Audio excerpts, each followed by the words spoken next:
안녕하세요. 선목교회 성도님들 청년부 담당 최진우 전도사입니다.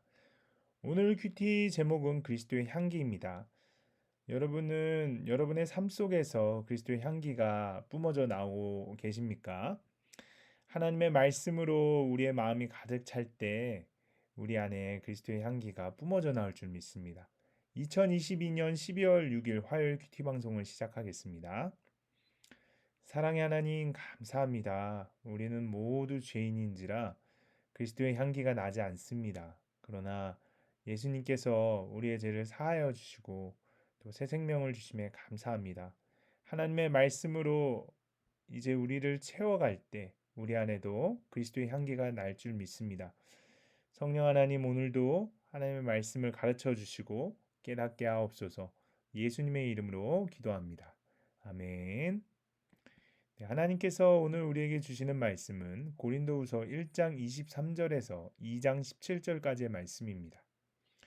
내가 내 목숨을 걸고 하나님을 불러 증언하시게 하노니 내가 다시 고린도에 가지 아니한 것은 너희를 아끼려 함이라. 우리가 너희 믿음을 주관하려는 것이 아니요 오직 너희 기쁨을 돕는 자가 되려 함이니 이는 너희가 믿음에 섰음이라. 내가 다시는 너희에게 근심 중에 나아가지 아니하기로 스스로 결심하였노니 내가 너희를 근심하게 한다면 내가 근심하게 한 자밖에 나를 기쁘게 할 자가 누구냐. 내가 이같이 쓴 것은 내가 갈 때에 마땅히 나를 기쁘게 할 자로부터 도리어 근심을 얻을까 염려하며 또 너희 모두에 대한 나의 기쁨이 너희 모두의 기쁨인 줄 확신함이로다. 내가 마음에 큰 눌림과 걱정이 있어 많은 눈물로 너에게 썼노니 이는 너희로 근심하게 하려 한 것이 아니요 오직 내가 너희를 향하여 넘치는 사랑이 있음을 너희로 알게 하려 함이라. 근심하게 한 자가 있었을지라도 나를 근심하게 한 것이 아니요 어느 정도 너희 모두를 근심하게 한 것이니 어느 정도라 함은 내가 너무 지나치게 말하지 아니하려 함이라. 이러한 사람은 많은 사람에게서 벌 받는 것이 마땅하도다. 그런즉 너희는 차라리 그를 용서하고 위로할 것이니 그가 너무 많은 근심에 잠길까 두려워하노라. 그러므로 너희를 권하노니 사랑을 그들에게 나타내라. 너희가 범사에 순종하는지 그 증거를 알고자 하여 내가 이것을 너에게 썼노라. 너희가 무슨 일에든지 누구를 용서하면 나도 그리하고 내가 만일 용서한 일이 있으면 용서한 그것은 너희를 위하여 그리스도 앞에서 한 것이니 이는 우리로 사탄에게 속지 않게 하려 함이라. 우리는 그 계책을 알지 못하는 바가 아니로다. 내가 그리스도의 복음을 위하여 드로아의 이름에 주 안에서 문이 내게 열렸으되 내가 내 형제 디도를 만나지 못함으로 내 심령이 편하지 못하고 그들을 작별하고 마게도냐로 갔노라. 항상 우리를 그리스도 안에서 이기게 하시고 우리로 말미암아 각처에서 그리스도를 아는 냄새를 나타내시는 하나님께 감사하노라. 우리는 구원받는 자들에게나 망하는 자들에게나 하나님 앞에서 그리스도의 향기니 이 사람에게는 사망으로부터 사망에 이르는 냄새요 저 사람에게는 생명으로부터 생명에 이르는 냄새라. 누가 이 일을 감당하리요? 우리는 수많은 사람들처럼 하나님의 말씀을 혼잡하게 하지 아니하고 곧 순전함으로 하나님께 받은 것 같이 하나님 앞에서와 그리스도 안에서 말하노라. 아멘. 본문을 설명하겠습니다. 오늘 본문을 요약하자면 바울은 자신이 다시 고린도에 가지 않는 것은 고린도 교인들을 아끼기 때문이라고 합니다. 또한 그들에게 근심하게 한 자를 이제 용서하고 위로하라고 권면합니다.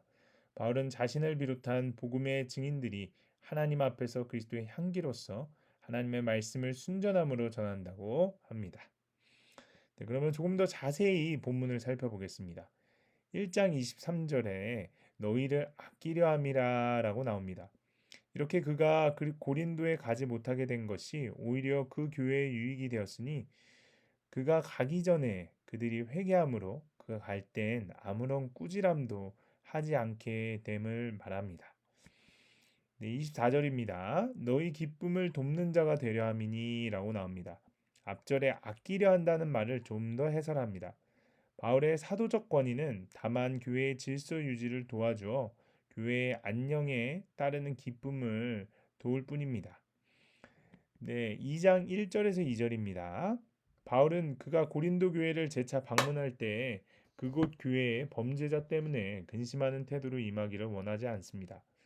만일 그가 근심하는 태도로 임한다면 그 교회도 근심하게 될 터이니 그렇게 된다면 바울은 누구에게서 기쁨을 얻을 수 있겠습니까? 신자는 기뻐해야 한다고 바울이 많이 역설합니다. 신자는 기뻐해야 신앙을 보존합니다. 그에게는 괴로움도 기쁨의 근거를 성립시킵니다. 주를 위한 괴로움이면 상 받을 일이니 기쁘고 자기 자신을 위한 괴로움이면 그 자신을 겸손하게 하니 기뻐할 일입니다. 3절에 내가 이같이 쓴 것은이라고 나옵니다. 고린도 교회에게 범죄자 징계를 권유하는 편지를 염두에 둔 말입니다. 그가 이 편지를 쓴 목적은 고린도 교회가 그 사건 처리를 바로함으로 사도에게 기쁨이 되기를 원함이었습니다. 4절에 마음의 큰 눌림과 걱정이라고 나옵니다. 고린도 교회의 범죄자 때문에 걱정하는 심리적 고통을 나타내고 있습니다. 5절에 나를 근심하게 한 것이 아니오라고 나옵니다. 바울도 고린도 교회의 사건 때문에 근심하지 않은 바가 아니나 직접 범죄자의 사건을 당면하고 있었던 교인들의 근심에 비교하면 자기의 당한 것은 경미하다는 의미에서 이렇게 말한 것입니다. 7절에 차라리 그를 용서하고라고 나옵니다. 하나님은 인생들을 얼마나 용서하십니까? 그는 죄인들을 오래 참아 벌하기를 더디하시기 때문에 하나님은 없다라는 악인들의 모욕을 당하시기도 하시죠. 네, 9절입니다. 너희가 범사에 순종하는지라고 나옵니다. 순종은 신앙생활의 불가결한 요소입니다. 하나님의 아들 예수님도 하나님 아버지를 순종하심으로 우리의 구원을 온전케 하셨습니다. 11절에 그 계책을 알지 못하는 바가 아니로라라고 나옵니다. 너무 과도히 죄인을 벌하면 그 죄인이 낙심하기 쉽습니다. 죄인의 낙심은 사탄이 원하는 바입니다. 그때는 고린도 교회가 그 죄인을 용서하기에 알맞은 때였습니다. 15절에 그리스도의 향기라는 표현이 나옵니다. 오늘 큐티의 제목이죠. 사람이 그것을 어느 정도만 가지고 다님으로 남들에게 전달되는 것이 아니라 그리스도가 나의 생명을 차지하셔야 그 향기가 나는 것입니다. 향기는 하나님께 기쁨이 되는 동시에 신자들에게도 기쁨이 되는 것을 의미합니다. 네, 마지막으로 16절에서 17절입니다. 전도자가 그리스도의 향기 노릇을 하려면 하나님의 말씀을 혼잡하게 하지 아니하고 그대로 전해야 합니다. 그는 하나님의 말씀을 그대로 나타냄으로써 그리스도의 향기가 됩니다. 다음은 적용입니다. 오늘 적용할 첫 번째 부분인데요. 바울이 쓴 눈물의 편지는 고린도 교인들의 영을 일깨웠습니다. 교회의 권징과 벌받은 자의 회개 소식을 접한 바울은 이제 그를 용서하고 위로하라고 합니다. 그는 자기 죄를 부인하고 공동체를 해하는 자를 누구보다 엄히 책망하지만 자기 죄를 회개하고 공동체의 치리를 받은 자는 누구보다 따뜻하게 용서하며 위로합니다. 바울은 이 용서가 바로 그들을 위한 것임을 알려줍니다.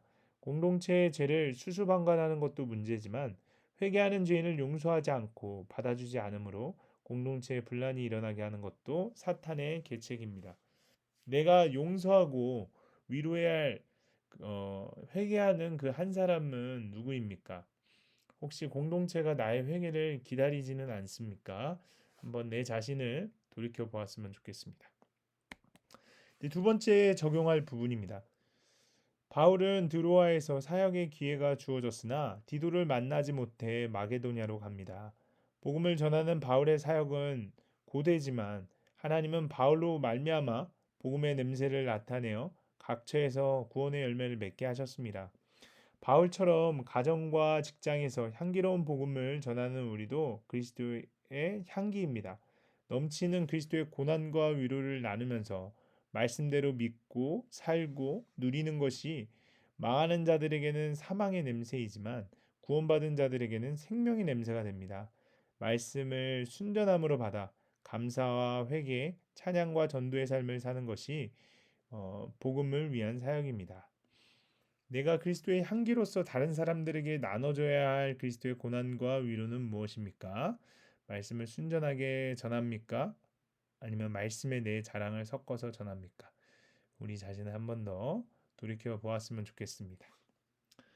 네, 오늘 우리가 함께 읽을 묵상 간증은 페이지 195쪽에 양유리 씨의 근심하게 하는 자입니다. 외가 쪽 첫 손녀인 저는 친척들의 사랑을 독차지하며 태어났습니다. 또한 저를 공주라고 부르며 키워주시는 부모님 아래서 나만 생각하는 아이로 자랐습니다. 성인이 되어 취업을 준비할 때 남동생의 인도로 교회 공동체를 만나게 되었는데 지체들은 믿음 없는 저를 무척이나 아껴주었습니다. 취업이 되지 않아 사람 만나기를 피하고 있던 저는 공동체가 너무 좋았습니다. 그런 관계를 만들 수 있다는 사실이 신기하기도 하고 지체들의 이야기가 재밌기도 해서 공동체에 마음을 두고 정착했습니다. 그 후 저는 한 회사에 취업했는데 그곳에서 감정 기복이 심한 사수와 팀장님을 만났습니다. 직급이 저보다 높으신 분들이라 처음에는 순종하는 마음으로 그분들의 부정적인 감정을 다 받아냈습니다. 하지만 곧 팀장님의 빈정대는 말에 지지 않고 대답했고 그것이 말싸움으로 번져 팀 분위기가 엉망이 되었습니다. 원래 저는 매주 공동체 모임에 나갈 때마다 주로 남의 이야기를 듣기만 했는데 그 일 이후로 회사에 있었던 일을 나누기 시작했습니다. 그러자 저보다 먼저 회사에서 관계 고난을 겪은 지체들이 자기의 이야기를 나누며 공감해 주었고 제가 먼저 팀장님에게 사과할 수 있도록 함께 기도해 주셨습니다. 그러던 어느 날 저는 직장에서 자기 감정에 솔직한 한 동기를 만났습니다. 마침 그 동기와 같은 프로젝트를 진행하게 되었는데 동기는 자기 작업 속도를 따라오지 못하는 저를 대놓고 무시했습니다. 저는 말을 조심해달라고 이야기했지만 동기는 저에 대한 불편한 내색을 감추지 않았습니다. 저도 동기와 소통되지 않아서 후배들을 통해 소통했고 선배들도 우리 눈치를 보곤 했습니다. 그러다 저는 말씀을 묵상하며 하나님을 믿는 자로서 회사에서 본을 보이기는커녕 남을 근심하게 하는 저의 모습을 보게 되었습니다. 바울은 사랑을 그들에게 나타내라고 하는데 저는 나만 사랑하느라 상사와 동기에게 그리스도의 향기를 전하지 못했습니다. 하나님은 저를 청년부 소그룹 리더로 세워주셨지만 제가 아직 저만 사랑하고 있으니 공동체 지체들이 비슷한 고난을 겪을 때도 해줄 말이 없었습니다. 이제는 날 위하여서가 아니라 주님이 주신 사명과 맡겨진 지체들을 위해 내가 먼저 죽어지는 적용을 하며 사랑을 나타내겠습니다라고 하시면서 이렇게 적용하셨습니다. 감정 표현이 미숙한 나 자신을 인정하고 이 모습을 공동체에 나누겠습니다. 동기에 대한 피해의식에서 벗어날 수 있도록 기도하겠습니다라고 하셨습니다. 여러분들도 여러분의 묵상 간증을 적어보시고 주위의 분들과 함께 나눠보셨으면 좋겠습니다. 네, 그러면 오늘 큐티 방송을 마치도록 하겠습니다. 사랑의 하나님, 이웃과 공동체를 향한 넘치는 사랑을 주셔서 나아가야 할 때를 분별하게 하옵소서. 나를 근심하게 한 자라도 그가 진실로 회개한다면 용서하고 위로하게 하옵소서. 그리스도의 복음을 전하며 내게 넘치는 그리스도의 고난과 위로를 나누어 주므로 그리스도의 향기로 살아가게 하옵소서. 감사합니다. 예수님의 이름으로 기도합니다. 아멘.